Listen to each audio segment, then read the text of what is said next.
¿Qué tal, jóvenes? El día de hoy vamos a hablar acerca de lo que es una ruta metabólica muy importante en lo que es el aspecto de las fermentaciones. Vamos a decir que es fundamental, es decir, es el parteaguas para que se lleve a cabo una fermentación. Y esa ruta metabólica estamos hablando de lo que es la mejor conocida como glucólisis o glicólisis, o bien ruta metabólica de Embden-Meyerhof-Parnas, que fueron por ahí los científicos que por ahí de 1940 descubrieron esta ruta metabólica específicamente de los hidratos de carbono. Si nosotros nos hacemos la pregunta de que qué pasaría si a mí como ser vivo, como ser humano, se me brinda una molécula de glucosa y por otro lado tengo a un microorganismo, vamos a hablar de una bacteria acidoláctica como lo es Lactobacillus, que son las encargadas de llevar a cabo ese proceso de transformación de la leche al yogur y al queso, si llevarían a cabo el mismo metabolismo. O sea, ¿qué pasaría si a ambos organismos vivos se nos brinda una molécula de glucosa? Bueno, ambos organismos, yo como ser humano y esa bacteria, llevaríamos a cabo la vía de la glucólisis, pero posteriormente su metabolismo sería diferente. ¿Y a qué me refiero con esto? Si recordamos por ahí, cuando yo les hablaba acerca de lo que era la introducción a las fermentaciones, yo les decía que una característica principal que tiene una fermentación es que se da en condiciones anaeróbicas. Y todo esto viene a ser parte de un tema que se conoce como respiración celular. La respiración celular es la que nosotros, mejor dicho, todos los seres vivos pues llevan a cabo para poder subsistir. Pero existe respiración aeróbica, que es la que nosotros llevamos a cabo. Es decir, después de que ha pasado la primera etapa de degradación a glucosa y que se convierte a dos moléculas de piruvato, estas moléculas se siguen oxidando dentro de la mitocondria y entran a un ciclo conocido como ciclo de Krebs o ciclo del ácido cítrico para obtener energía en forma de ATP, 36, 38 ATPs. A eso es lo que se le conoce como respiración aeróbica. Cuando nosotros hablamos de fermentación, nosotros entramos en un tipo de respiración que se conoce como respiración anaeróbica. Por eso muchas veces ustedes en la bibliografía pueden encontrar la glucólisis como glucólisis aeróbica también y como glucólisis anaeróbica. Retomando nuevamente el tema, fermentación es un tipo de respiración anaeróbica. Es decir, cuando nosotros ya tenemos el producto que es la degradación de la glucosa, llevarla a estos productos que son dos moléculas de piruvato, ya no entran estas a la mitocondria, ¿sí? Ya no existe la presencia de oxígeno, condiciones anaeróbicas, entonces opta por llevar a cabo ese proceso de respiración anaeróbica, o mejor dicho, un proceso reductivo, y se generan por ahí esos compuestos derivados de una fermentación, como lo es el ácido láctico, el alcohol etílico, por mencionar algunos, ¿sale? Pero si nosotros nos ponemos a ver el paso principal para cualquier respiración, ya sea respiración aeróbica o respiración anaeróbica, o mejor dicho, en este caso específicamente la fermentación, pues ambos van a llevar a cabo el primer proceso de degradación de la glucosa, que es conocido como glucólisis. Si nosotros por ahí fragmentamos esa palabra, pues lisis, que significa rompimiento, gluco pues viene de glucosa, entonces rompimiento de la glucosa. Específicamente esta ruta metabólica es una ruta catalítica. Recordemos que por ahí catabolismo es que transformar, o mejor dicho, llevar de moléculas más complejas, transformarlas o llevarlas a moléculas más simples. En este caso, como estamos hablando acerca de fermentación, pues bueno, lo que nosotros queremos tener como resultado de la degradación de la glucosa, pues vamos a tener el piruvato, pero posteriormente esa molécula orgánica la vamos a llevar a la transformación de otras moléculas orgánicas dependiendo del tipo de fermentación. Esas moléculas orgánicas pues pueden ser alcohol etílico, ácido láctico, ácido butírico, ácido propanoico o ácido acético. Inclusive también puede ser por ahí CO2 en el caso particular de lo que es, si hablamos de una fermentación alcohólica, donde obtenemos como resultado alcohol etílico y por otro lado obtenemos CO2 o dióxido de carbono, es decir, moléculas orgánicas más simples, ¿sale? Y vuelvo a repetir, bajo condiciones anaeróbicas. ¿Pero en qué consiste la vía de la glucólisis? La vía de la glucólisis son 10 reacciones. Son 10 reacciones que ocurren dentro del citoplasma o del citosol de la célula. A partir de una molécula de glucosa, nosotros vamos a obtener 2 moléculas de piruvato. Aparte, vamos a obtener 2 moléculas de NADH. Vamos a obtener también por ahí 2 moléculas de agua y vamos a obtener 2 moléculas de ATP. Recordemos que el ATP es la moneda de cambio energética de cualquier célula, es decir, es la energía para la célula. Entonces, volviendo con la definición de glucólisis, pues bueno, es la primer ruta o el primer paso de degradación de la glucosa para obtener energía en el metabolismo celular, ¿sale? Y esto pues lo pueden llevar a cabo todos los seres vivos y por ahí algunos microorganismos, ¿ok? Entonces vamos a dar inicio con la explicación de lo que es la ruta. Recordemos que son 10 reacciones, vuelvo a repetir. Las primeras 5 reacciones se les denomina como reacciones de gasto de energía. Vamos a invertir energía, es decir, vamos a utilizar moléculas de ATP para poder fosforilar esa molécula de glucosa y así poder llevar a cabo el resto de esta ruta metabólica. Y por otro lado vamos a tener otras 5 reacciones de ganancia de energía, que son las que nos van a dar el beneficio final de esa ganancia energética que va a tener nuestra célula. Entonces, recordemos que la molécula de glucosa es un monosacárido de 6 carbonos.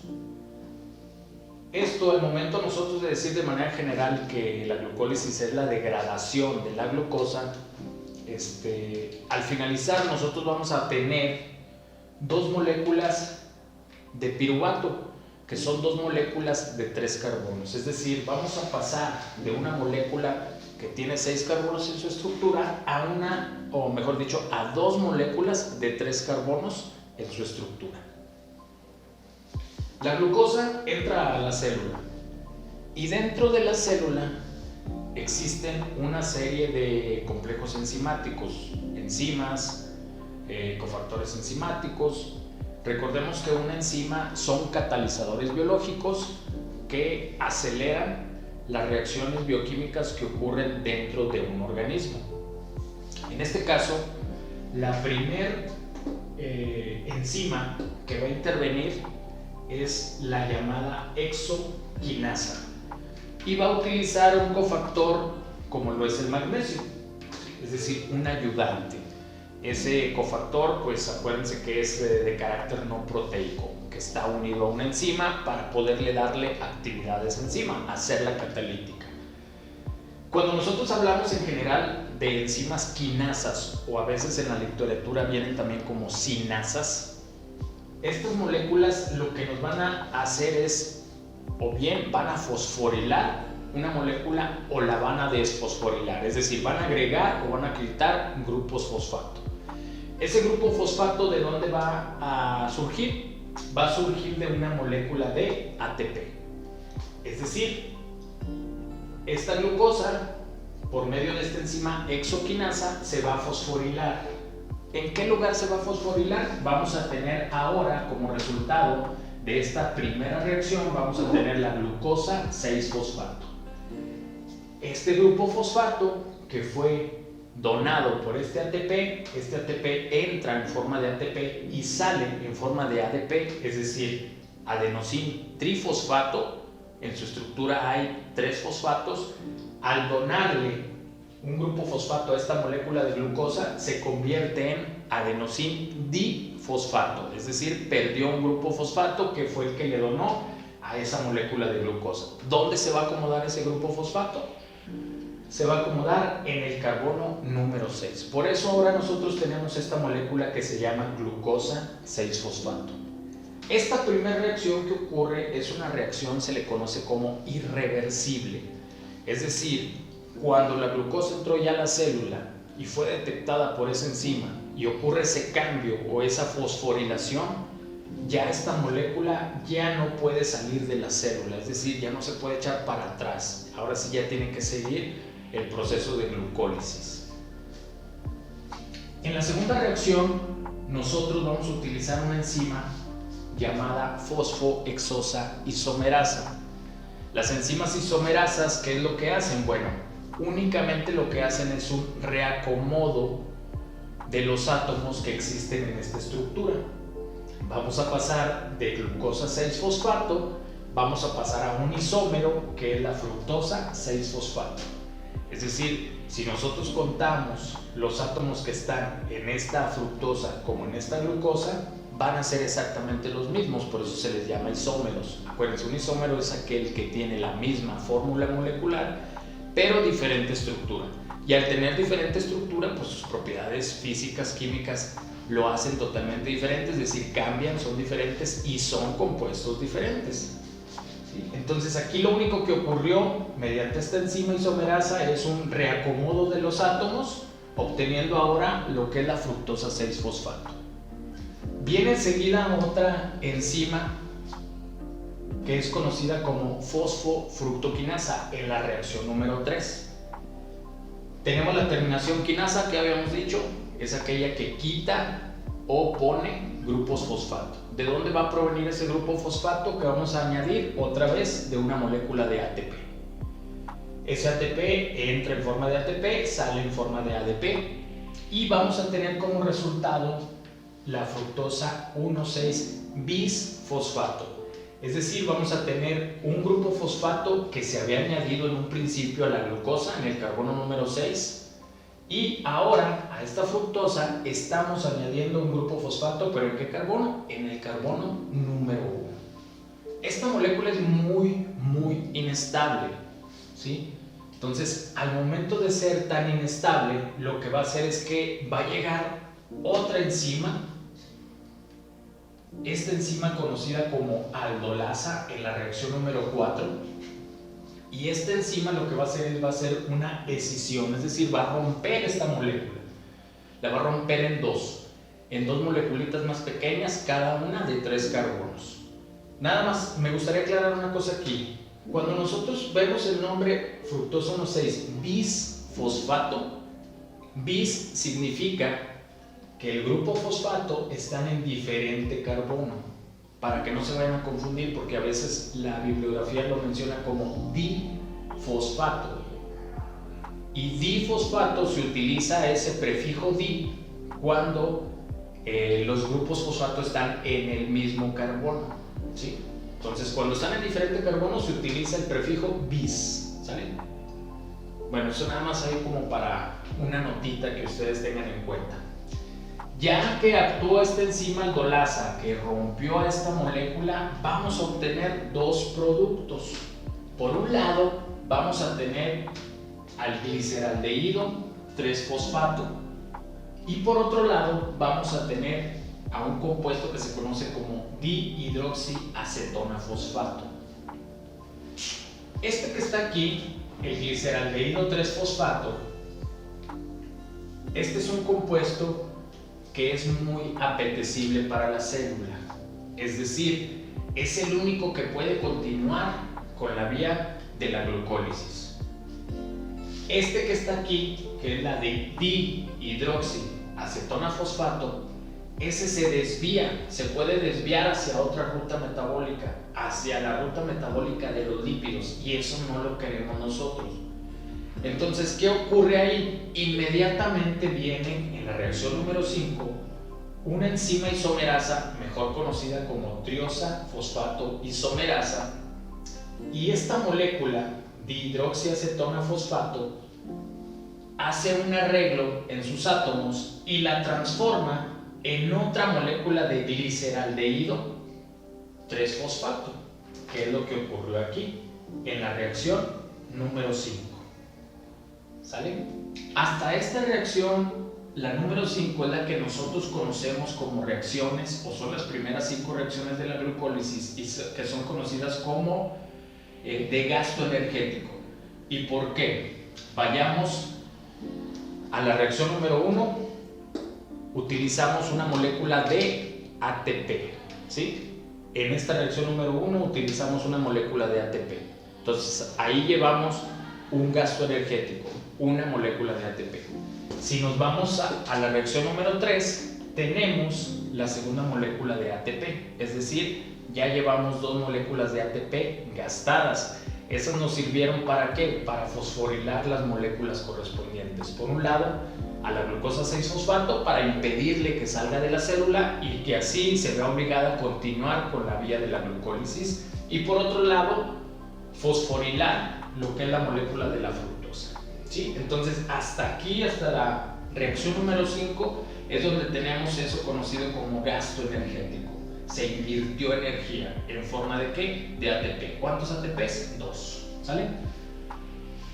Esta moleculita que está aquí, que viene siendo ahora exactamente la misma que esta, ¿sí? Va a continuar con esa ruta metabólica de la glucólisis. Yo aquí lo voy a hacer únicamente con una sola molécula, con esta. Pero ambas moléculas, lo que sufra una, lo va a sufrir la otra. Lo que produzca una, lo va a producir la otra. Entonces, a partir de aquí vamos a hablar que estamos hablando por 2. Lo que se obtenga va a ser por 2. Entonces, tenemos el gliceraldehído 3-fosfato, que esta molécula, vuelvo a repetir, es muy apetecible para la célula. ¿Apetecible para qué? Pues para producir energía. ¿Sale? Entonces, interviene una molécula, una enzima de tipo deshidrogenasa, específicamente gliceraldehído 3-fosfato deshidrogenasa, utilizando un cofactor como lo es el magnesio, pero aquí vamos a fosforilar a la siguiente molécula, pero ahora no vamos a gastar energía en forma de ATP. Ahora ese grupo fosfato va a provenir de un fósforo inorgánico y a su vez vamos a obtener energía, la primera molécula de energía en forma de NADH, ¿sí? Entonces aquí interviene lo que es la enzima gliceraldehído 3-fosfato deshidrogenasa, fosforilamos la siguiente molécula, pero no con ATP, sino con fósforo inorgánico, este PI que está por aquí, y además interviene por ahí lo que es, obtenemos energía en forma de NADH.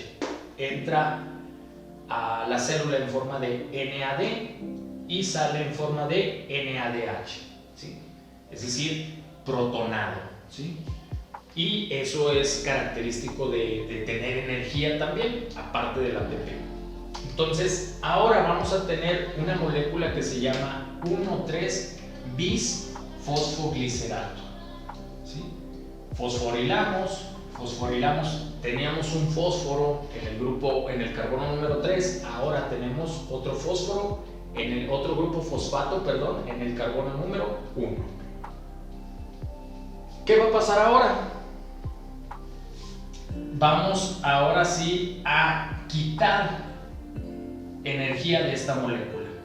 Recuerden que la intención es degradar la glucosa, pero obtener energía para que continúe ese metabolismo celular.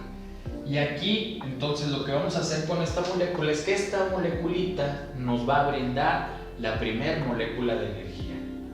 Entonces, ¿qué es lo que vamos a hacer? Utilizamos, o mejor dicho, la célula. Dentro de la célula existe una enzima conocida como fosfoglicerato quinasa. Vuelvo a repetir, quinasa, que significa fosforilar o desfosforilar, ¿sí? Agregar grupos fosfato o quitar grupos fosfato. En este caso, vamos a quitar un grupo fosfato de esta molécula. Va a entrar en forma de ADP, adenosín difosfato, y va a salir en forma de ATP. Y aquí tenemos una molécula de ATP que se ha ganado. Ahora ya nos invirtió, ahora ya se ganó una molécula de ATP, energía, ¿sale? Cuando nosotros quitamos ese grupo fosfato para obtener esa energía, el resultado será esta molécula, 3-fosfoglicerato. Y este 3-fosfoglicerato, pues es una molécula también muy inestable. Dejaría muy a la intemperie lo que es el otro grupo fosfato para sacarlo y obtener otra molécula de energía. Entonces, la misma célula se protege, y se protege utilizando una, o mejor dicho, no la misma célula, sino esta misma moleculita se protege utilizando una enzima que se conoce como fosfoglicerato mutasa. Como su nombre lo dice, mutasa, es decir, únicamente va a reacomodar por ahí un grupo, un átomo. Específicamente en este caso lo que va a reacomodar es el grupo fosfato. De estar en el carbono número 3 lo va a pasar al carbono número 2, con la creencia de que con esto va a proteger este grupo fosfato, ese grupo energético, en esta molécula. Pero no va a ser así, sino que va a llegar una enzima, la enzima enolasa, su nombre lo dice, eno, pues ya nos da referencia a que probablemente estemos hablando de una doble ligadura. ¿Y qué es lo que va a hacer? Esta enzima enolasa lo que va a hacer es eliminar agua, sacar agua, deshidratar a esta molécula, y al deshidratarla la va a volver también mucho más inestable. La deshidrata, ¿sí? Deshidratamos tomando este grupo OH, este hidrógeno, formando esta molécula de agua, que sale de esta molécula. Se deshidrata esa molécula, y al deshidratarse, veíamos por aquí, decíamos enzima enolasa, eno, doble ligadura, se forma una doble ligadura entre el carbono número 2 y el carbono número 3. Y entonces ya tenemos un compuesto que se llama fosfoenol piruvato. Y viene la última reacción, la reacción número 10, donde interviene una enzima quinasa, específicamente la piruvato quinasa. Vuelvo a repetir, quinasa, fosforilar, desfosforilar. En este caso vamos a extraer este grupo fosfato de esta molécula que se formó para obtener energía. Entonces va a entrar en forma de ADP, extrae este grupo fosfato y se obtiene ATP, energía, para dar como resultado a un compuesto de 3 carbonos que es el piruvato, ¿sí? Entonces esas serían las 10 reacciones que ocurren dentro de la glucólisis. Vamos a hacer un conteo de lo que se gasta y de lo que se gana. Si recordamos, yo les decía a ustedes que a partir de la reacción número 5, ¿sí? Donde se dividen, o mejor dicho, en la reacción número 4 ocurre esa escisión de la molécula, hay 2 moleculitas de 3 carbonos, solamente una puede continuar con la vía, por lo tanto la otra, que es un isómero, se isomeriza, se vuelven semejantes, y entonces a partir de aquí nosotros decíamos que todo iba a ser por 2. Nosotros aquí obtuvimos, de una molécula obtuvimos un NADH, de una molécula obtuvimos un ATP, de una molécula obtuvimos una molécula de agua, de una molécula obtuvimos otra molécula de ATP. Pero recuerden que todo esto es por 2. Entonces, ¿realmente qué se obtiene? Realmente se obtienen 2 moléculas de NADH, se obtienen 4 moléculas de ATP, porque aquí obtuvimos una y obtuvimos otra por una molécula, pero si son por 2, tendríamos 4 moléculas de ATP. ¿Y cuántas moléculas de agua obtenemos? Obtenemos 2 moléculas de agua. Entonces, realmente la ecuación global nos diría que obtuvimos 2 moléculas de NADH, que obtuvimos 4 moléculas de ATP y que obtuvimos 2 moléculas de agua, y aparte obtuvimos 2 moléculas de piruvato. De una molécula obtuvimos un piruvato, de la otra molécula obtuvimos otro piruvato, es decir, 2 moléculas de piruvato. Pero si nosotros restamos este ATP que está en la reacción número 3 y este ATP que está en la reacción número 1, a esa ecuación global, ¿sí?, realmente ¿cuántos ATPs vamos a obtener? Realmente vamos a obtener 2 ATPs. Entonces, al finalizar, nosotros podemos decir que la ecuación global de la glucólisis es que por una molécula de glucosa nosotros vamos a obtener 2 moléculas de NADH. Vamos a obtener 2 moléculas de ATP. Vamos a obtener 2 moléculas de agua y vamos a obtener 2 moléculas de piruvato. Es decir, esa degradación de la glucosa nos da como resultado que de una molécula más compleja, como es una hexosa, es decir, un monosacárido de 6 carbonos, vamos a obtener 2 moléculas de 3 carbonos. Pero aquí lo importante, aparte del piruvato, que es el que va a continuar de acuerdo a la fermentación que se vaya a hablar, aquí lo importante es la generación de energía, del ATP, porque eso es lo que busca la célula. La célula busca seguir teniendo vida, seguir teniendo su metabolismo celular. ¿Y cómo ocurre o cómo lleva a cabo su metabolismo celular de forma correcta? Pues simple y sencillamente con la generación de energía. Y esa generación de energía es en forma de ATP por un lado y en forma de NADH. ¿Sale, jóvenes? Estas son las 10 reacciones que ocurren en la ruta metabólica conocida como glucólisis. Ahora, hay 3 reacciones que son irreversibles dentro de estas 10. ¿Cuáles son ellas? La reacción número 1, es decir, el cambio de glucosa, o mejor dicho, la fosforilación de la glucosa, de glucosa a glucosa 6-fosfato. Esa es una reacción irreversible. ¿Qué otra reacción es irreversible? La reacción número 3.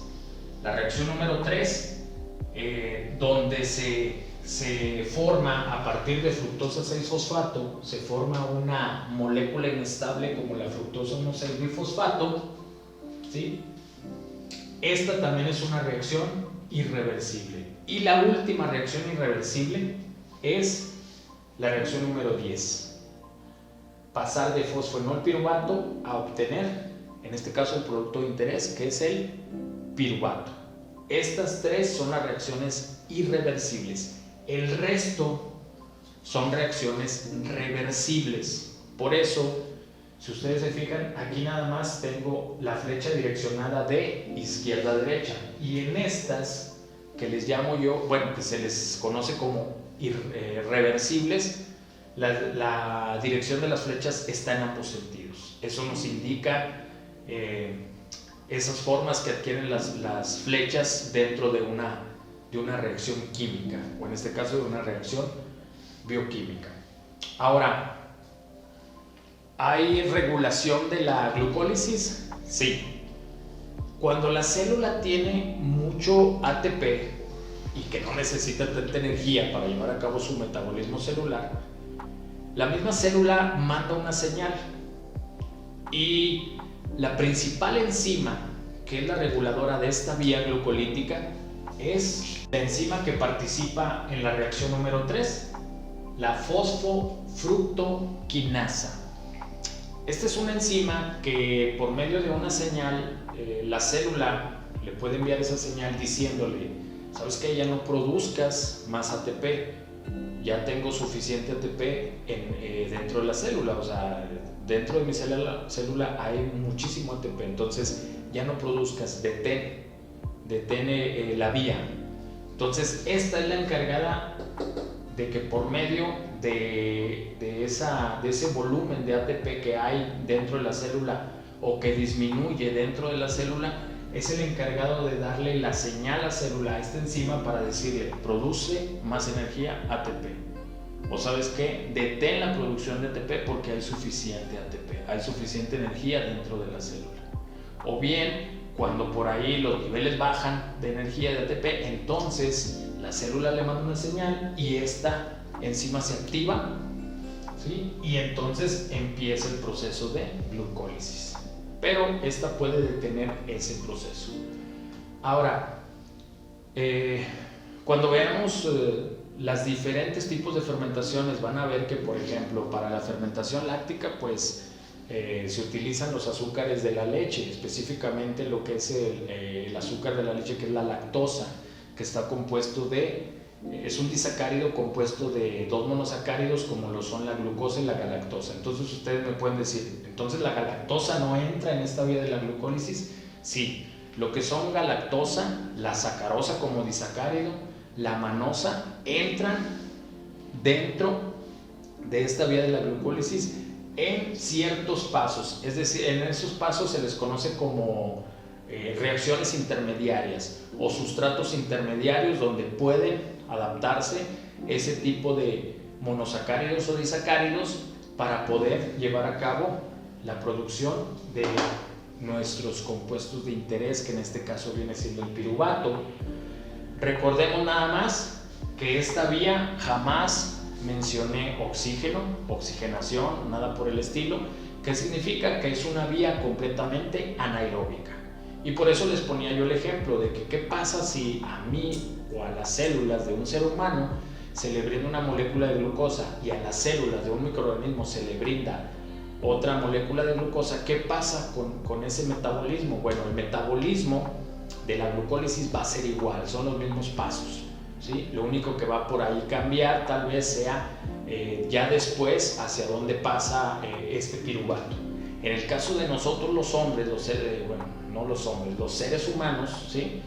Este piruvato pasa hacia dentro de la mitocondria por medio de un compuesto que se conoce como acetilcoenzima A, pasa dentro de la mitocondria, y ahí dentro de la mitocondria viene otro proceso, otra fosforilación oxidativa, viene el ciclo de Krebs o ciclo del ácido cítrico, donde se genera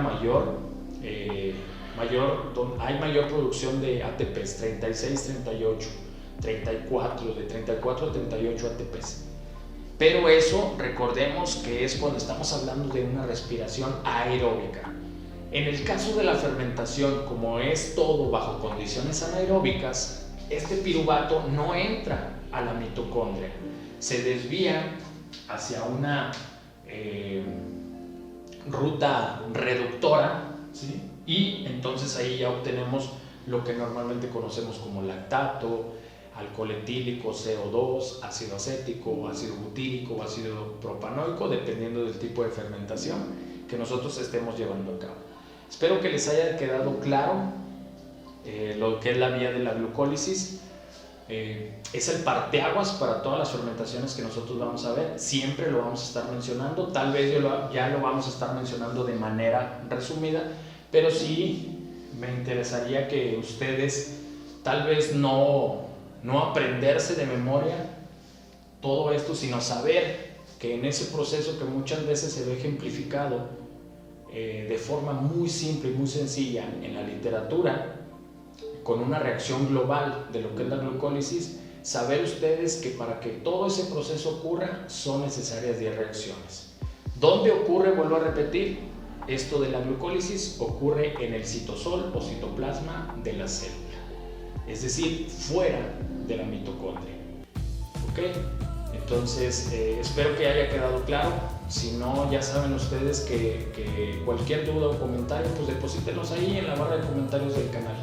No se les olvide suscribirse al canal, Profe Charlie Channel. Denle like a los videos, por favor, compártanlos y sobre todo activen la campanita para que reciban ustedes sus notificaciones.